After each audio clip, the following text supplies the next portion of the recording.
Vous êtes chez Tartampion, salut à tous, et voici Paraudin. C'est un jeu pour un joueur à partir de 8 ans. Bienvenue chers amis chez nos amis vikings, et nous voici arrivés au paradis des dieux, Merci la régie pour les sous-titres imprononçables. Alors, tout de suite, je vous explique que vous allez pouvoir jouer avec les dieux, à moins que ce ne soit eux qui se jouent de vous. En tout cas, ils vous lancent 50 défis, pas un de plus, pas un de moins, à réaliser avant de pouvoir demander audience auprès de Odin, qui vous transmettra encore quelques petits trucs et astuces.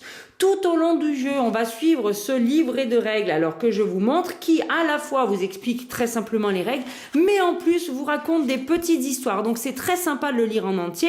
Je ne vais pas vous gâcher le plaisir et aller directement aux explications du jeu. Il y a même des petits textes en dessous de chaque défi que je vous recommande de suivre, car moi qui en suis au défi 49, eh bien j'ai réussi à en résoudre un en lisant le texte et en l'interprétant. C'est peut-être pas forcément le cas pour tous les défis, mais c'est le premier petit truc de Tartampion. Dans le jeu, eh bien, on va jouer avec 7 dés blancs et après plus tard, on rajoutera des dés noirs. Alors, sur ces dés blancs, qu'est-ce qu'on a comme face? On a 6 faces différentes avec des personnages ou bien des sortes d'artefacts. Ici, on a le héros. Là, on a le capitaine, le soldat, le traître, le maudit et le mage. Alors, vous voyez, le maudit, c'est une sorte d'anneau. On a aussi une super petite tête de jeu, vous voyez, qui explique tout de ce côté-là, et de l'autre côté, eh bien, on vous expliquera les dés noirs. Alors, je vais commencer justement avec ces dés blancs. Le héros a une valeur de 3, mais ça peut changer. Le capitaine a une valeur de 2, mais ça peut changer. Le soldat a une valeur de 1, mais ça peut changer. Le traître a une valeur de 1, mais là aussi, ça peut changer. Le maudit a une valeur de -1, ça peut changer. Et le mage, lui, eh bien, il n'y a pas de valeur inscrite sur le mage, car sa valeur, c'est le nombre de dés blancs auxquels il est rattaché, sauf lui et sauf les autres dés mages. Allez, je rentre un peu plus dans les détails. Le but du jeu dans Paraudin est de compléter tous les défis en commençant par le numéro 1, les uns après les autres.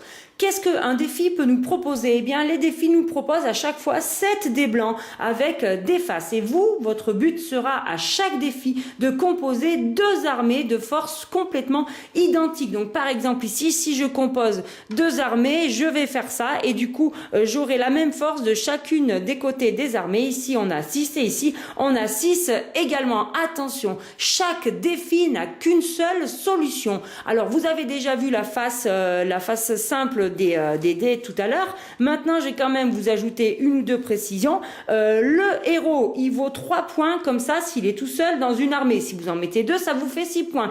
Eh bien, si vous avez dans la même armée un traître qui se propose à côté du héros, il annule la force du héros. Donc, ce dé vaut bien toujours 1, mais à côté du traître, eh bien, le héros vaut 0. Et ensuite, eh bien, le mage, on va regarder ça d'un petit peu plus près. S'il est dans la même armée, par exemple, que ces dés, eh bien, lui, sa valeur, c'est les 4 dés non mages. Donc, lui, il vaut 1, 2, 3, 4. Et puis, si vous avez un autre des mages, eh bien, lui aussi, il vaut 4. Attention, hein, ceci ne compte pas pour le calcul des forces des mages.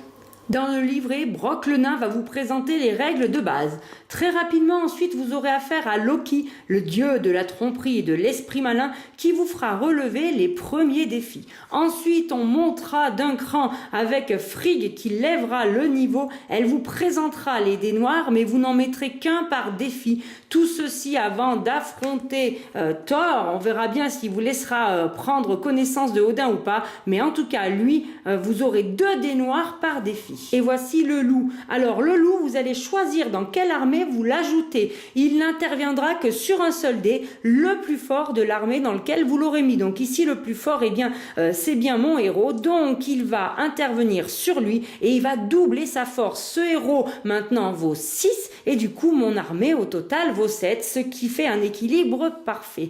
Continuons avec le serpent. Alors lui, le serpent, eh bien, il va un petit peu faire l'inverse. L'armée dans laquelle vous allez allez l'ajouter, eh bien, il s'attaquera au dé le plus fort, mais il va inverser sa force. Donc, par exemple, ici, si je l'ajoute à cette armée, elle vaut 1, lui, il valait 3 à la base, eh bien, il va devoir maintenant valoir moins 3. Du coup, on n'a plus du tout l'équilibre. On n'oublie pas, les dés noirs sont calculés après avoir calculé la force d'un dé blanc, ce qui est intéressant à savoir quand on va utiliser les mages. On continue avec le cheval. Alors lui, il va dans une seule et unique armée également, et il va rajouter un point à tous les dés blancs de cette armée. Donc ici, lui vaudra 4 et lui vaudra 2. À l'opposé, vous aurez le dragon. Il ne va aussi que dans une armée, et lui, il enlève un point à chacun des dés. Alors attention, hein, on peut parfaitement avoir des points négatifs. Admettons, j'ai cette configuration d'armée là, donc de base, lui vaut 1.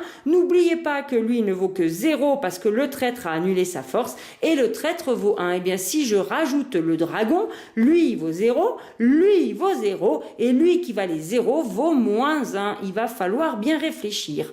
Ensuite, on a le sanglier. Alors, le sanglier, lui, il va intervenir sur les deux armées en même temps. À chaque fois que vous aurez des dés de factions identiques des deux côtés de l'armée, eh bien, il vous rapportera un point de plus. Donc, par exemple, ici, le dé vert, il est tout seul dans sa faction, donc il vaut 1. En revanche, les 3 dés gris, eh bien, ils sont pareils de même faction. Donc, de base, il valent 2. Eh bien, avec le sanglier, ils valent chacun 3 points. Ensuite, on va avoir, pour terminer, je veux dire, les explications du dé noir. Eh bien, on va terminer avec l'aigle, qui agit un petit peu comme le sanglier sur les deux armées, là aussi sur des dés identiques, mais c'est l'inverse, il va enlever un point. Donc à ce moment-là, ces 3 dés-là ne vaudront plus que 1, 1 et 1.